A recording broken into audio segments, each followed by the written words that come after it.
Welcome to Proven and Probable, where we focus on metals, mining, and more. I'm your host, Maurice Jackson.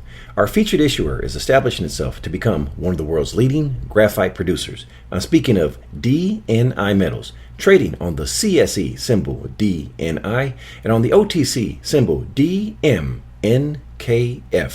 Joining us for a conversation is Dan Weir. He is the executive chairman of DNI Metals. Before we begin, allow me to convey to our listeners that DNI Metals is a sponsor of Proven and Probable, and that we are proud shareholders of DNI Metals for the virtues we will convey in today's message. Mr. Weir, welcome to the show, sir.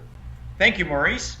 Dan, we've had a number of inquiries from subscribers regarding spherical graphite and whether or not DNI will produce spherical graphite. Can you answer that question for us, please? Yes, and actually the timing's very good for that, Maurice. PDAC, which is the largest mining show in the world, starts Sunday, March the 4th in Toronto and runs through Wednesday, March the 9th. I'm actually speaking at a luncheon on March the 5th and going to be talking all about lithium-ion batteries and the materials that go into the lithium-ion batteries. And I'm going to be giving a presentation about graphite and talking about spheritization and how that all works. I will make one very clear point, and people always ask me about this. Is DNI going to produce spherical graphite? The answer to that is, at this point in time, no. DNI plans on being a miner. What that means is we will mine and produce graphite. Spherical graphite is a manufactured product. There's a whole process from after it leaves the mine to actually being upgraded to being used in a battery. And spheritization is just one part of that. I think maybe what we'll do, Maurice, is let's switch over to a slide or a few different slides that we'll talk about. And I'll show you what this is, because it's a lot easier than me just sitting here talking to actually have some pictures behind this as well. So let's switch over to that. So Maurice, you can see from this chart that we put together, and I'm going to use my mouse. Hopefully everybody can see me dragging around the mouse here. When we're producing graphite in Madagascar, it'll look very similar to this. This is actually saprolitic type material or weathered material in Brazil. Actually, is what this is. You can see, you just go in with an excavator, you can dig up the material, put it into a truck, take it over to the processing plant. The processing plant, this is a couple different steps. These are flotation tanks you can see here. We've mentioned in previous interviews that we've done that graphite is fairly simple to process. It hates water.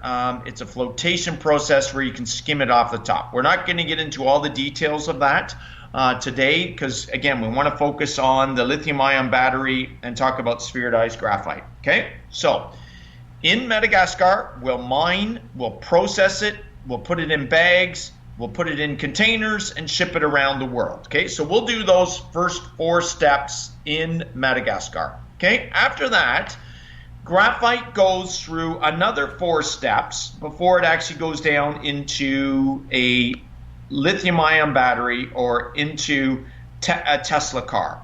Okay, so let's focus today about the 4 extra steps you have to do to put it into a battery, then goes into a Tesla. Okay, so when we ship it, it goes to a company that micronizes. What micronizing really is you grind up the material really, really fine.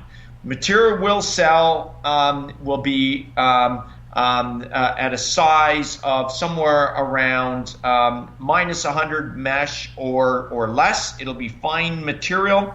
They'll grind it up finer than flour, like really, really fine, down to about 10 microns, and that's step 1. Step 2 is what they call purifying.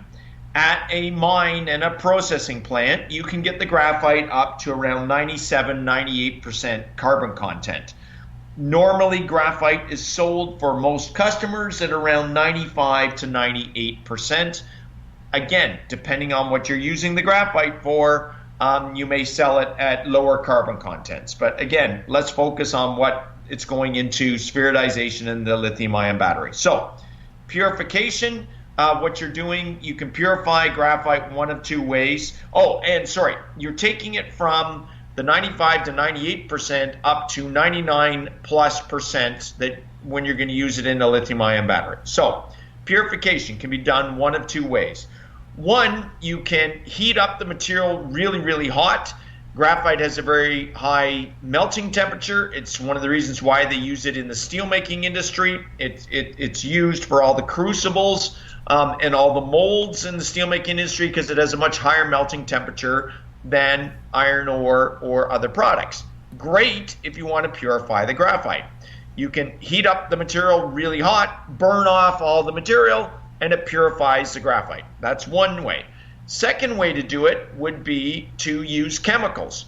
Graphite is very inert. It doesn't react to sulfuric acid, or they even use even a more nastier, is that a word, Maurice? Can I use that? Yeah. How about just a nastier product called hydrofluoric acid, in which you can put the graphite in there and basically eat away any of the contaminants, again, bringing the purity or the carbon content up in the graphite.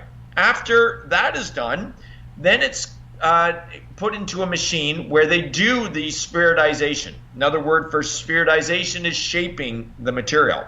So what you're doing is you're taking the flake graphite, you're curling it into a ball, and then you're selling it. So in a second, I'm going to show you the difference between the flake and the spheritization or the curling or shaping of the material. The last piece of the puzzle here is the coating. They put a coating on it to keep it in that ball shape before it then gets put into a lithium-ion battery. And here's another myth for you. See how small that small little cell is? That's actually the size that goes into a car. It's a little bit bigger than a AA battery. It's put into a pack like this where they have thousands of these little batteries. Then it gets put into these modules. So again, little cells go into a module. The modules get all put together in the bottom of the car. And then the car gets put together and you have a Tesla or a GM or whatever kind of car company is making an electric vehicle. So those are the steps. So let's go and look at the next slide, and I can show you what it looks like under a microscope, flake graphite versus spheritized graphite. So Maurice, here's an example of what the material looks like under a microscope. Again, when we process the ore out of the ground, and again, this is the advantage in Madagascar, is it's this saprolite or weathered material that we can simply dig up with an excavator.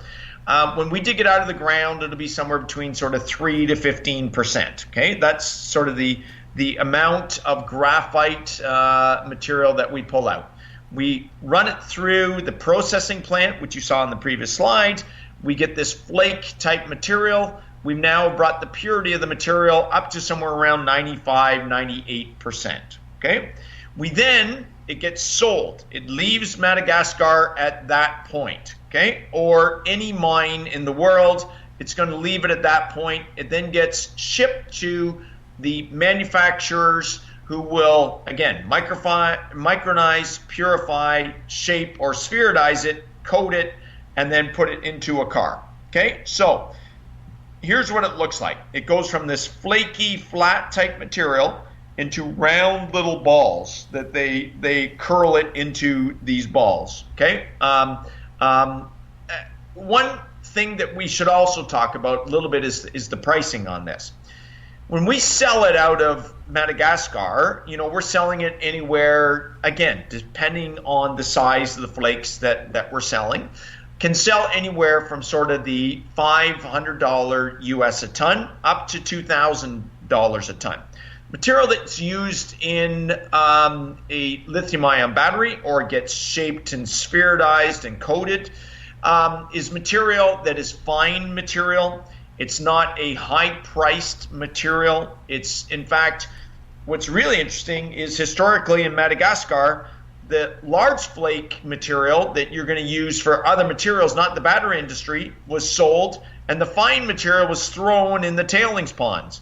Great for us because now we can sell the fine material to the battery industry. It's almost like a byproduct to us, and we're able to sell that. So that's a huge bonus for us, is this growing and expanding market in the battery industry. That's a huge advantage. So when the material is taken from this flaky type material and put into, done all the processing, brought it up to be able to sell into a car, we may sell this material for, let's say, on average, let's say we're selling it because it's going to be fairly high purity material. Let's say we can sell that for $700 a ton, okay? Don't ever hold me to those numbers. I'm just using general numbers, okay? So let's say we can sell it for $700-800 a ton. Maybe we can get as much as $1,000 or $1,200 a ton. But I'm telling you, it's not the highest quality material that we're going to sell. When we sell it, then the first guy micronizes it. It probably costs him $300 or $400 a ton to micronize it. He's now selling it for maybe $1,800, maybe as much as $2,000, but probably not. The next guy, and this may be all different companies, it may be one company. The next guy may do the purification, and his cost might be $800, $900 a ton to purify the material. Now he's selling the material for, let's say, close to $3,000 a ton. Then it gets shaped and coated. Again, two separate processes to do that. Again, it might cost another $800 to $1,000. I think you get my point here is that there's huge additional costs through this whole piece before it gets sold. When it gets sold to be put into the battery, it's usually current prices are somewhere around $500-600 a ton, right? So I prefer to be the guy doing the mining because I believe my margins can be 50+% being a miner, digging it out of the ground and selling it, specifically in places like Madagascar and Brazil where you've got this saprolitic material. My costs are significantly lower than anywhere else in the world, so I can still make some very nice profits. The guys doing all the other work, the micronizing, purifying, shaping, and coating, they're not making 50% margins all the way through that. So what I'm trying to tell you here is I believe the highest margin business through this whole thing here is going to actually be the guy that's the miner, and specifically us, because we have this, we're working in this saprolitic or weathered type material. Our costs are going to be significantly lower than everybody else. If we look here at this chart, I think it kind of shows you, again, emphasizing this, mining and processing is what we will do. We'll do some of the sorting into jumbo sizes, large, medium, and fine. The fine material will be sold into the battery industry and be micronized, purified, shaped, and coated. And then the other ones, the medium flake, large flake, and jumbo flakes, which you get the much higher prices for, will be sold into other industries, things like gasket type materials, all sorts of building materials, all sorts of other areas, refractories, steel making industry. We'll sell it all to that and get much higher prices than we will selling it to the battery industry.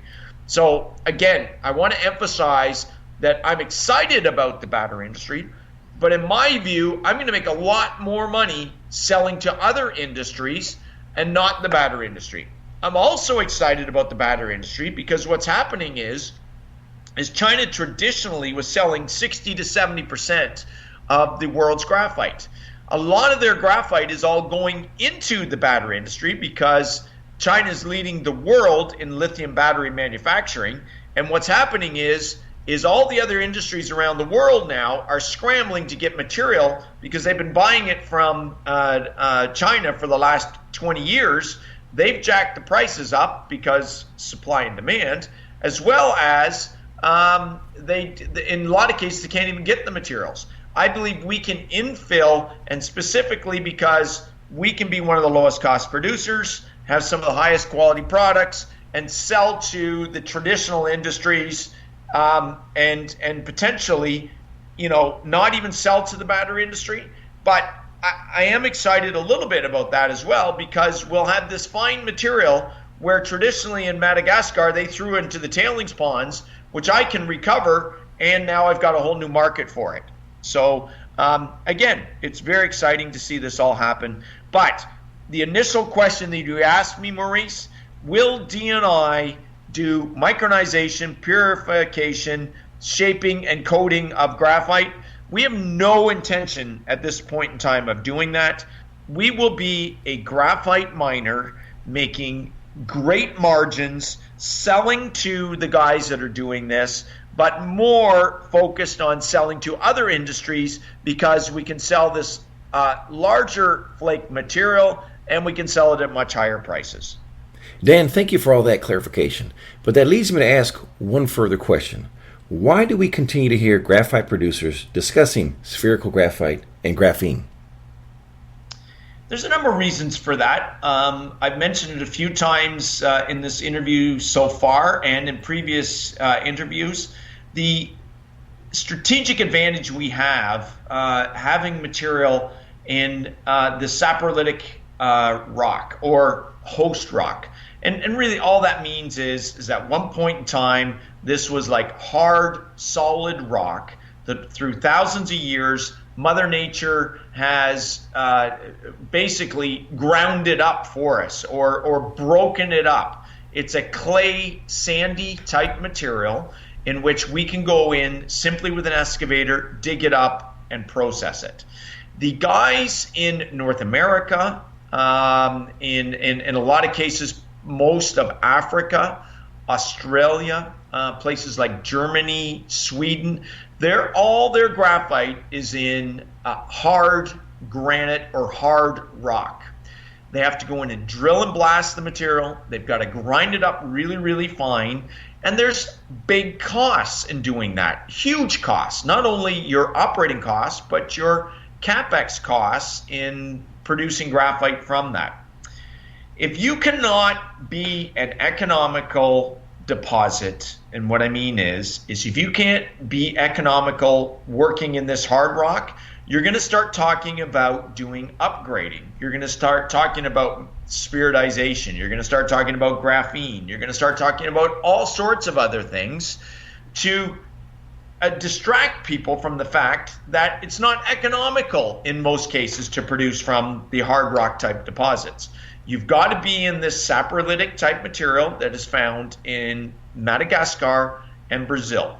Those are the places where your costs are low enough that you can compete with China and still make some really good margins in what you're doing. So again, that's why we don't really talk about graphene. You'll never really hear me talk about that. You won't hear me talking about spheritizing graphite, upgrading graphite, and doing all that work.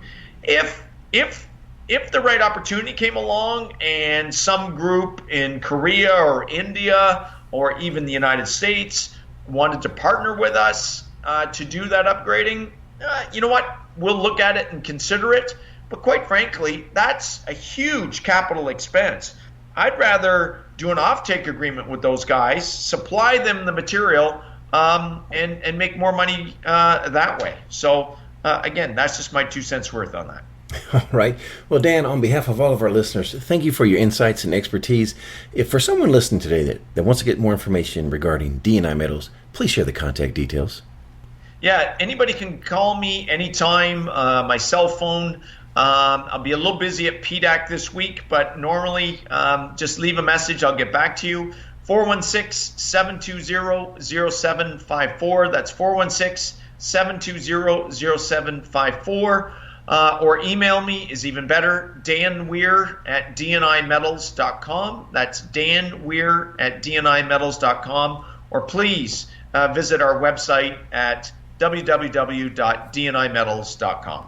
And last but not least, please visit our website, www.provenandprobable.com, where we interview the most respected names in the natural resource space. You may reach us at contact@provenandprobable.com. Dan Weir of DNI Metals, thank you for joining us today on Proven and Probable. Thank you, Maurice. All the best to you, sir. Thank you for joining us today on Proven and Probable. Remember to like and subscribe for more conversations with the most respected names in the natural resource space. Check out our website at www.provenandprobable.com. The information presented on Proven and Probable is provided for educational and informational purposes only, without any express or implied warranty of any kind, including warranties of accuracy, completeness, or fitness for any particular purpose. The information is not intended to be and does not constitute financial, investment, or trading advice, or any other advice. You should not make any financial, investment, or trading decision based on any of the information presented without first undertaking independent due diligence and consultation with a professional broker or competent financial advisor.